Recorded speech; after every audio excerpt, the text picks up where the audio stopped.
मैं हूं आपकी टीचर मुबीना बारी और आप देख रहे हैं एफर्ट फॉर सक्सेस। मज़ीद वीडियोस और अपडेट के लिए आप हमारी वेबसाइट विजिट कर सकते हैं। उसके अलावा आप हमें हमारे फेसबुक पेज पर भी फॉलो कर सकते हैं। जैसे लिखने के लिए कागज़ और पेंसिल की ज़रूरत होती है, वैसे ही डिजिटल राइटिंग के लिए MS वर्ड की ज़रूरत है। फिर चाहे स्कूल और कॉलेज लेवल पे क्वेश्चन पेपर्स या बच्चों की मार्कशीट बनाने हो, ऑफिसेज वगैरह की फाइल्स बनानी हो, सीवीज बनानी हो, इवन के कंप्लीट बुक कंपोज करनी हो, मोस्टली यूज सॉफ्टवेयर जो राइटिंग के लिए इस्तेमाल होता है वो MS वर्ड है। अगर हम इसके आइकन पर डबल क्लिक करें तो हम इसका जो इंटरफेस हमारे सामने नजर आता है उसमें कुछ बने बनाए टेम्पलेट हैं। इन टेम्पलेट को कैसे यूज करना है और इनका क्या पर्पस है, ये कुछ वीडियो के बाद मैं आपको बताऊंगी। अगर इस तरफ आए तो ये वर्ड इस सॉफ्टवेयर का इंट्रोडक्शन है और इसके नीचे अगर हम किसी डॉक्यूमेंट पे काम करते हैं तो वो शो हो रहा होता है। अभी हम किसी डॉक्यूमेंट पे काम नहीं कर रहे थे तो लिहाजा यहाँ कुछ भी शो नहीं हो रहा। अगर ओपन अदर डॉक्यूमेंट पे हम क्लिक करते हैं तो यहाँ पर हमारा फाइल मेन्यू जाहिर हो जाता है। फाइल मेन्यू और इन टेम्पलेट को कुछ वीडियोस के बाद मैं आपको बहुत डिटेल में बताऊंगी और आप अच्छे से समझ सकेंगे। अभी हम इस ब्लैंक डॉक्यूमेंट पे क्लिक करके अपने वर्किंग एरिया में जाते हैं। वर्किंग एरिया को देखें तो मुख्तलिफ बार्स में डिवाइडेड है। सबसे ऊपर हमारी स्टैंडर्ड बार है, उसके नीचे हमारी मेन्यू बार है, उसके नीचे हमारी प्रॉपर्टी बार है और सबसे नीचे हमारी स्टेटस बार है। स्टेटस ये हमारी तमाम बार्स हमारे सॉफ्टवेयर में हैं। उसके नीचे अगर हम तो डेस्कटॉप पे जो हर वक्त हमें एक बार नजर आ रही होती है वो टास्क बार कहलाती है। और अगर हम साइड पे आए तो ये हमारी स्क्रॉल बार है जिससे हम अपना पेज ऊपर या नीचे कर सकते हैं। उसके बाद ये हमारे रूलर या गाइड्स हैं, ये हमारी हॉरिजॉन्टल गाइड है और ये हमारी वर्टिकल गाइड्स है। अब ऊपर स्टैंडर्ड बार की तरफ आए तो ये 3 हिस्सों में डिवाइडेड है। दरमियान में इंट्रोडक्शन है इस सॉफ्टवेयर का और इस डॉक्यूमेंट का। यहाँ आपको डॉक्यूमेंट 1 लिखा हुआ नजर आ रहा है। अगर हम दूसरा डॉक्यूमेंट लेते हैं तो यहाँ डॉक्यूमेंट 2 आ जाएगा। हम जैसे मजीद डॉक्यूमेंट लेते जाते हैं ये उसे खुद ही नंबर देता जाता है। अगर हम इसके लेफ्ट साइड पे आते हैं तो ये हमारे कैप्शंस बटन है। अगर हम इस क्रॉस के निशान पे क्लिक करते हैं तो हमारा सॉफ्टवेयर बंद हो जाता है। और ये हमारा मैक्सिमाइज ऑप्शन है, इससे हम अपने सॉफ्टवेयर को बड़ा कर सकते हैं। ये हमारा मिनिमाइज ऑप्शन है, इससे हमारा सॉफ्टवेयर छोटा होकर टास्क बार में सिमट जाता है। अगर मैं आपके सामने इस बटन पे क्लिक करूं तो आप देखेंगे हमारा सॉफ्टवेयर इस टास्क बार में सिर्फ इस टास्क बार में नजर आ रहा है। अब अगर मैं यहाँ पे दोबारा क्लिक करूं तो हमारा सॉफ्टवेयर वापस अपनी असली शक्ल में आ जाता है। उसके बाद आगे रिबन डिस्प्ले ऑप्शन है। अब ये रिबन्स क्या है? ये हमारी बार जो है स्टैंडर्ड बार, मेन्यू बार और प्रॉपर्टी बार, इन बार्स को ही रिबन कहते हैं और इस ऑप्शन से हम इनको शो या हाइड कर सकते हैं। अगर हमें अपने पेज के लिए ज्यादा जगह चाहिए और हमें लगता है कि ये बार्स हमें डिस्टर्ब कर रही हैं तो हम इन्हें हाइड कर सकते हैं। हम इस बटन पे क्लिक करें तो हमें 3 ऑप्शन नजर आ रहे हैं।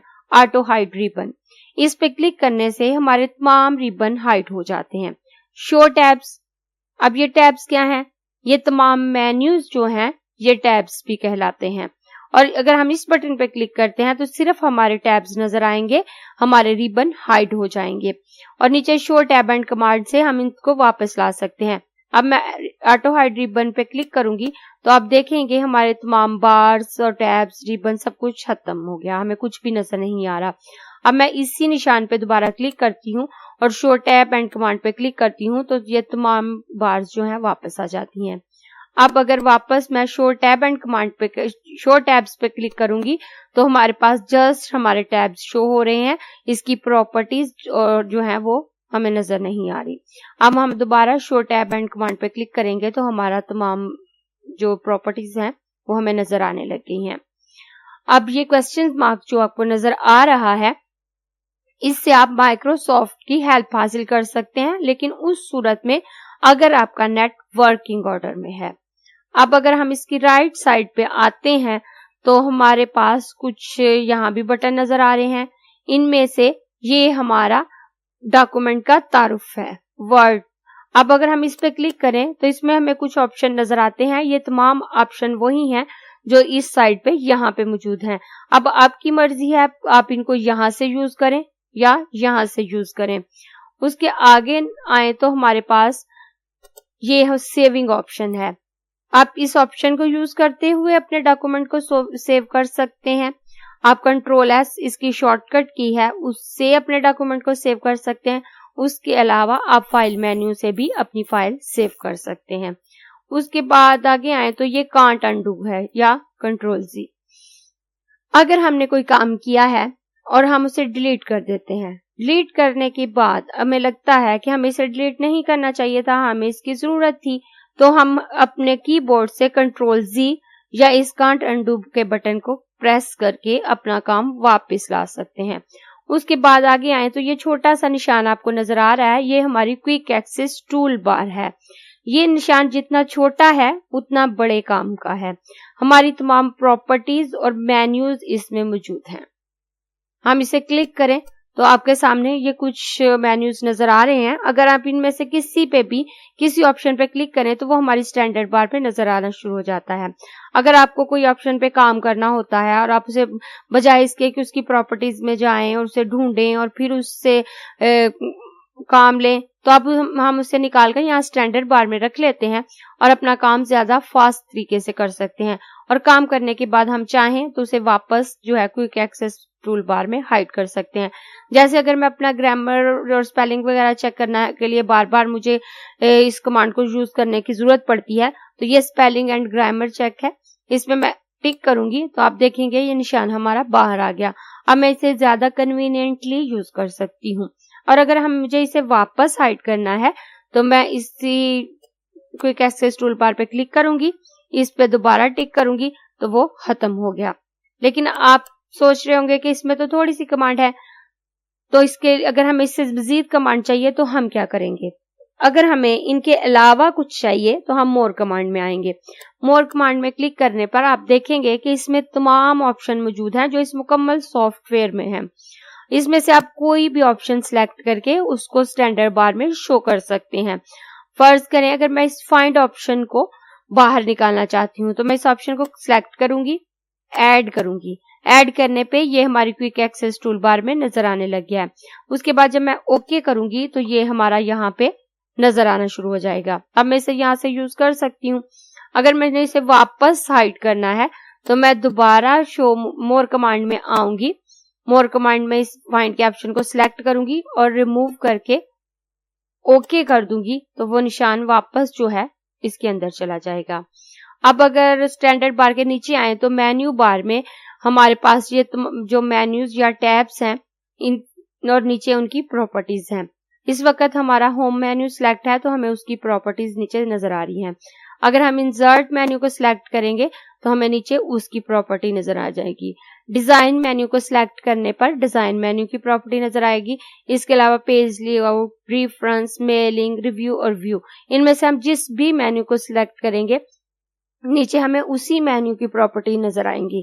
इन प्रॉपर्टीज को कैसे यूज करना है और इनसे हम क्या काम ले सकते हैं, ये आने वाली वीडियोस में मैं आपको बहुत डिटेल में और अच्छे तरीके से समझाऊंगी। उसके बाद यहाँ अगर हम आए तो ये जो छोटा सा हमें निशान नजर आ रहा है ये कोलैप द रिबन, इससे भी हम अपने रिबन को हाइड कर सकते हैं। यानी कि इन रिबन्स को हाइड करने के लिए हम इस ऑप्शन को यूज कर सकते हैं और इसके अलावा इस ऑप्शन को भी यूज कर सकते हैं। अगर हम इस पे क्लिक करेंगे तो हमारे रिबन हाइड हो जाएंगे। हम वापस इसी बटन को क्लिक करके शो टैब एंड कमांड से उनको वापस ला सकते हैं। अब अगर हम नीचे स्टेटस बार की तरफ आए तो हमारा जो लेफ्ट साइड है उस पर सबसे पहले हमारे पास जूमिंग ऑप्शन है। हमारा पेज नॉर्मली 100% साइज पे होता है। अगर हम इसे बड़ा करके देखना चाहते हैं तो हम ये जो दरमियान में हमें लाइन नजर आ रही है इसे पकड़कर प्रेस साइन की तरफ लेके जाएंगे तो हमारा पेज बड़ा होता जाएगा। और अगर हम वापस इसे अपनी जगह पे लाएंगे तो ये वापस छोटा हो जाएगा। लेकिन अगर हम अपने पेज को छोटा करके देखना चाहते हैं तो हम इसे वापस जो है माइनस साइन की तरफ लाएंगे तो ये छोटा हो जाएगा और इसे वापस अपनी जगह पे ले आएंगे तो ये वापस 100% पे आ जाएगा। उसके आगे अगर हम देखें तो ये वेब लेआउट का बटन है। वेब लेआउट से अगर हमने अपने काम को सिर्फ सोशल मीडिया पर ही शो करवाना है, उसको कागज पे प्रिंट नहीं निकालना, तो इस सूरत में हम वेब लेआउट से चेक कर सकते हैं कि जब हमारा काम जो है वो शो होगा तो कैसा नजर आएगा। उसके आगे प्रिंट लेआउट का ऑप्शन है। अगर हमने अपने काम का प्रिंट पेज पे लेना है तो इससे हम चेक कर सकते हैं कि जब हम इसका प्रिंट कागज पे लेंगे वो कैसा नजर आएगा। ये हमारा रीड मोड है। अगर हमने 5, 10 या कुछ ज्यादा पेजेस पे काम किया है तो इस ऑप्शन से वो तमाम पेजेस हमारे सामने एकदम से शो हो जाएंगे ताकि हम उनका व्यू ले सकें। उसके बाद इंग्लिश यूनाइटेड स्टेट लिखा हुआ आ रहा है, जिससे हम इस वक्त जो हम अपने डॉक्यूमेंट के लिए जो लैंग्वेज यूज कर रहे हैं वो इंग्लिश यूनाइटेड स्टेट है। अगर इसके अलावा अगर हम कोई लैंग्वेज यूज करेंगे तो वो यहाँ शो हो रही होगी। उसके बाद ये चेकिंग फॉर प्रूफिंग एरर है। इसमें हम चेक कर सकते हैं अपने काम में कि उसमें कोई एरर है या नहीं है, और अगर है तो वो किस जगह पे है। उसके बाद 0 वर्ड लिखा हुआ आ रहा है, तो हमने इसमें कुछ भी नहीं लिखा अभी, तो इसलिए यहाँ 0 वर्ड आ रहा है। अगर हम इसमें कुछ लिखेंगे तो हम जितने वर्ड लिखेंगे वो यहाँ शो हो रहे होंगे। उसके आगे पेज 1 ऑफ 1 लिखा हुआ आ रहा है।